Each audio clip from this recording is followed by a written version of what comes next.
الحروف تحت السنابل، تجربة بوح،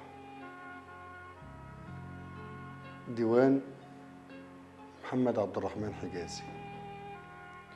الإهداء إلى كل آباء وأمهات النهر، وإلى أبي وأمي وأخي وأخواتي وزوجتي الحبيبة الدكتورة سحر طه عمار، وإلى بناتي أميراتي بسملة وريتاج وردينة، وإلى محاربي مصر القدماء بمدينة الوفاء والأمل وعموم بر مصر، وإلى كل فرسان النيل بقريتي الحبيبة المتانية.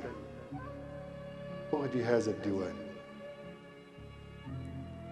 إهداء خاص إلى سعادة سفير جمهورية مصر العربية في المملكة العربية السعودية السفير محمود عوف، وإلى سعادة المستشار الثقافي المصري السابق في المملكة العلامة الأستاذ الدكتور عبد الله التطاوي، إقراراً بفضلهما في رعاية وإسراء الحياة الثقافية بين أبناء الجالية المصرية في المملكة العربية السعودية. وإلى أصدقاء صالون الأديب مجدي شحاتة وأصحاب ورواد ورش العمل الإبداعية بمدينة الرياض بالمملكة العربية السعودية.